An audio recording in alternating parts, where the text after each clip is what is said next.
अस्सलाम वालेकुम dear students, मैं हूं Mohammad Imran Scope Science Academy के साथ। उम्मीद है आप सब लोग खैरियत से होंगे। डियर स्टूडेंट्स, जैसा कि आपको पता है कि हम जनरल नॉलेज और करंट अफेयर्स पर डिस्कस कर रहे हैं। बहुत इंपॉर्टेंट एमसीक्यूज़ जो प्रीवियस पब्लिक सर्विस कमीशन के एमसीक्यूज़ वगैरह वो सॉल्व कर रहे हैं।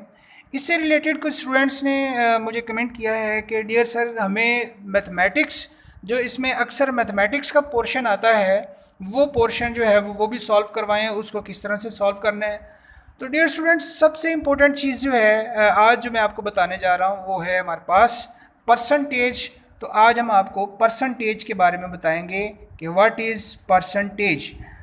आपको इसके परसेंटेज के बारे में कंप्लीट जानने के लिए हमारी जो वीडियो है ये एंड तक देखनी पड़ेगी, और आप हमारी वीडियो के साथ जुड़े रहेंगे तो आपको मैं आज बताऊंगा कि किस तरह से शॉर्टकट मेथड्स और किस तरह से विदाउट कैलकुलेटर आप कम्प्लेक्स से कम्प्लेक्स एमसीक्यूज़ जो गिवन एमसीक्यूज़ होते हैं, जो वैल्यूज़ होती हैं, उसकी परसेंटेज किस तरह से विदाउट कैलकुलेटर आप सॉल्व कर सकते हैं। स्टूडेंट्स, सबसे पहले तो आप देखें कि परसेंट आपके पास है क्या चीज़। ये दो वर्ड्स हैं, एक आपके पास है पर और दूसरा आपके पास है सेंट। पर का मतलब होता है ईच, और सेंट ये जो है सेंचुरी से निकला है। सेंचुरी का मतलब 100, और उर्दू में इसको हम बोलते हैं फ़ीसद।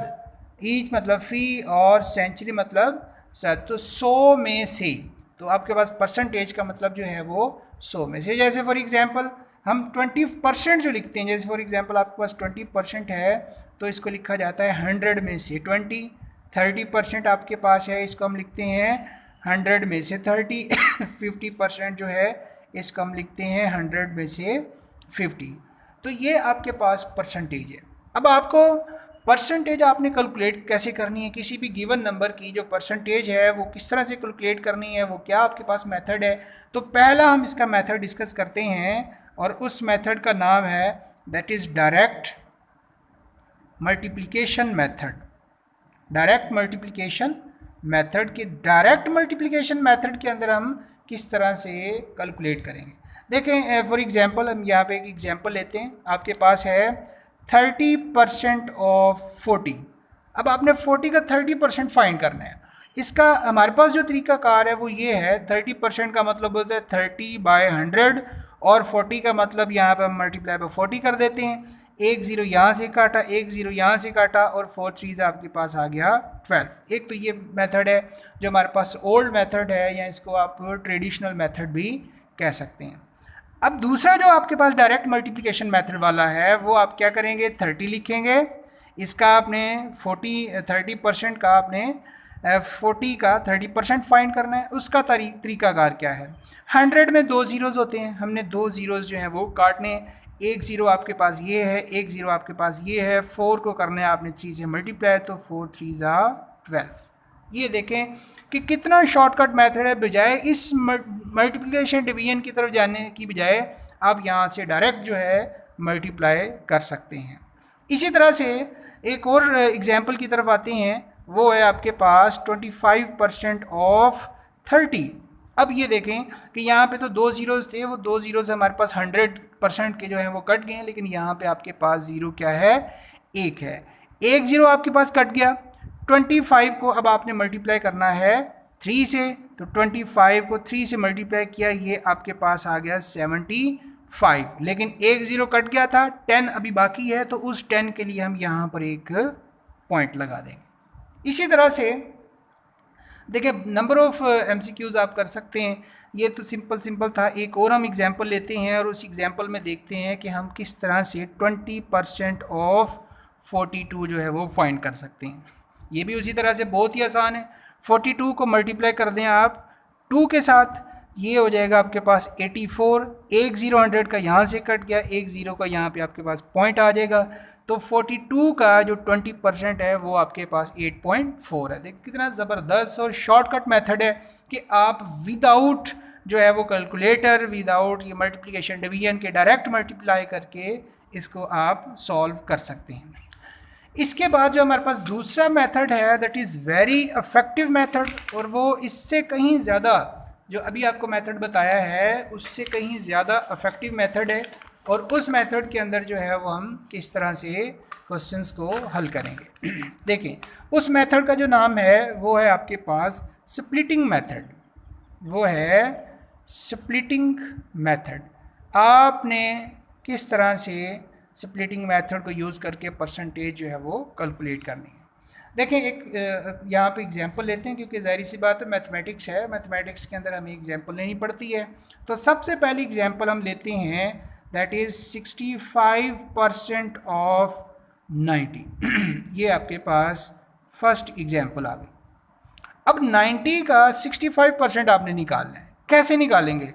देखिए 65 है, आप एक काम करें, इसको लिखिए 60 + 5। ये हमने इसको स्प्लिट कर दिया, इसका हमने निकालना है 90%। तो पहले आप 90 का 60% निकालें, वही मल्टीप्लिकेशन मेथड। 9 को 6 से मल्टीप्लाई करें, 0 से ये 0 कट गया आपके पास, तो 9 को 6 से मल्टीप्लाई करेंगे तो ये आपके पास आ जाएगा 54। तो 90 का 60% आपने निकाला, वो आ गया 54। इसी तरह से फिर प्लस का साइन लगाएं, अब आपने 5% निकालना है। तो 90 का जो आपके पास 50% है वो कितना आता है 45, और 5% जो है वो आपके पास आ जाएगा 4.5, और इसको आप करें टोटल, तो जब आप इसको टोटल करेंगे ये बन जाएगा 58.5। तो 90 का जो 65% है ये आपके पास आ गया 58.5। ज़बरदस्त मेथड। इसी तरह से एक और काम भी कर सकते हैं आप, जो मैंने यहाँ पे 60 + 5 लिखा है, आप इसको 90 और यहाँ पे जो है वो और मेथड भी आप लगा सकते हैं। तो आपने 90 इसको स्प्लिट किया, इसको स्प्लिट कर दें, इसको आप लिख दें 100 - 10। इस तरह से भी आप स्प्लिट कर सकते हैं। इफेक्टिव यही है ज़्यादा, इस तरह से भी कर सकते हैं जो आपको बेस्ट लगे। इसको स्प्लिट कर लें या फिर इसको स्प्लिट कर लें। इसी तरह से एक और एग्जाम्पल की तरफ चलते हैं, और वो आपके पास है 51% ऑफ 40। अब हमने 40 का 51% जो है वो फाइंड करना है।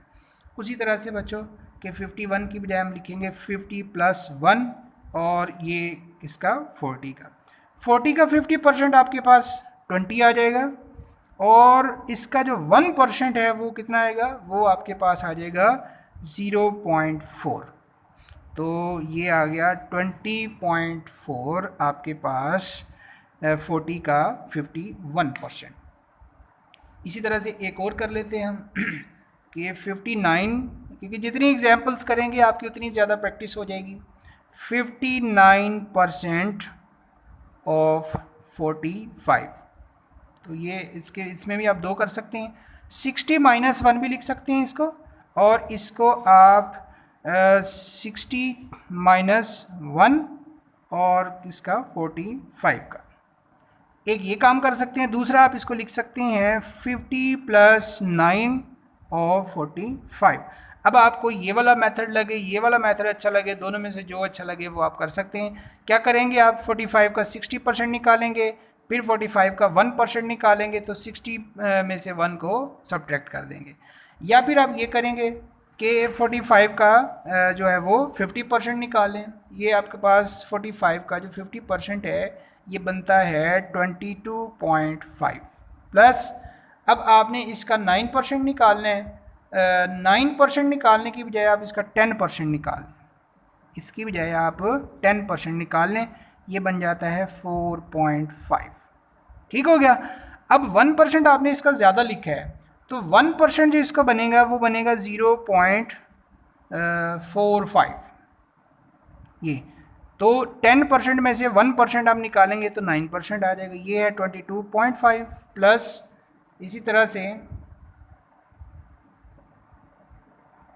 ये आपके पास आ गया 4.5 में से 0.45 आप इसमें से माइनस कर देंगे तो आपके पास इसका आंसर आ जाएगा। या इन दोनों को आप जमा करके फिर इसका 1% निकाल लें, वो आपकी अपनी चॉइस है। इसी तरह से डियर स्टूडेंट्स हमारे पास बहुत सारे एग्जांपल्स, और भी बहुत सारी एग्जांपल्स आप ले सकते हैं। जैसे मैंने यहाँ पे एक एग्जांपल ली है कि आपने 27% ऑफ 64 की आपने 27% फाइंड करना है। जितना आप इसको स्प्लिट करते जाएंगे उतना ही आपके लिए ईजी होता जाएगा। जैसे ये आपके पास आ गया, इसको आप लिख दें, स्प्लिट कर दें, इसमें 20 + 5 + 2 लिख दें, ठीक है। या फिर इसको आप यूँ भी लिख सकते हैं 20 + 5 + 2 की बजाय भी 1 + 1 लिख दें ऑफ 64। अब 64 का 20% आप पहले निकाल लें, तो 64 का 20% आपके पास ये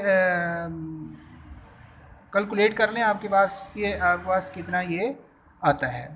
तो 10% आप निकालना चाहें मज़ीद और सिंपल हो जाएगा कि 20 की बजाय आप 10 + 10 लिख दें, +5 लिख दें, +1 + 1 लिख दें। जितना इसको आप स्प्लिट करते जाएंगे उतना ही आपके लिए आसान होता जाएगा।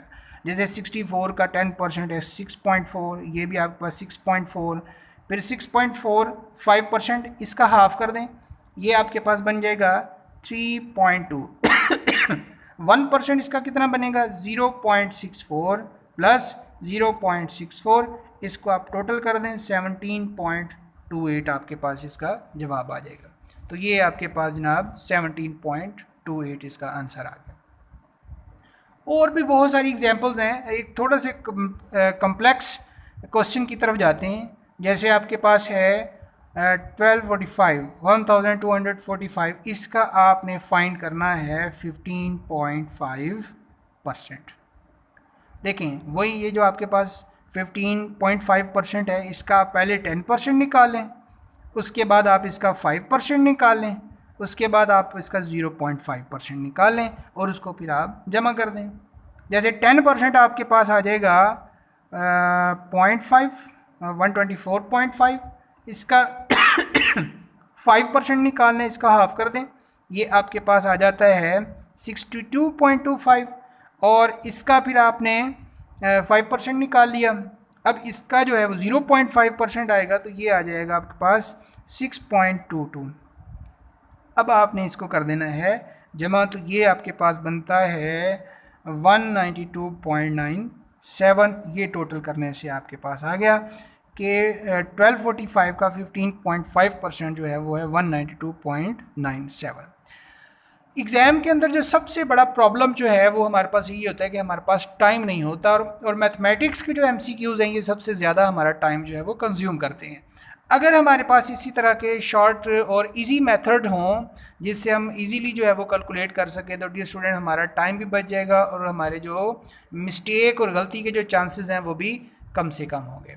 तो आप इस मेथड से, ये जो मैंने आपको दो मेथड बताए हैं, एक आपको बताया डायरेक्ट मल्टीप्लिकेशन मेथड, दूसरा हमने आपको बताया स्प्लिटिंग मेथड, तो ये दो मेथड आप यूज़ करके आसान और इजी तरीके से परसेंटेज फाइंड कर सकते हैं, कम्प्लेक्स परसेंटेजेस भी फाइंड कर सकते हैं। तो डियर स्टूडेंट्स, हमारे चैनल के साथ जुड़े रहने के लिए हमारे चैनल को सब्सक्राइब करें, बेल आइकन को टच करें ताकि रेगुलर नोटिफिकेशंस आपको मिलते रहें। बहुत शुक्रिया। अस्सलाम वालेकुम।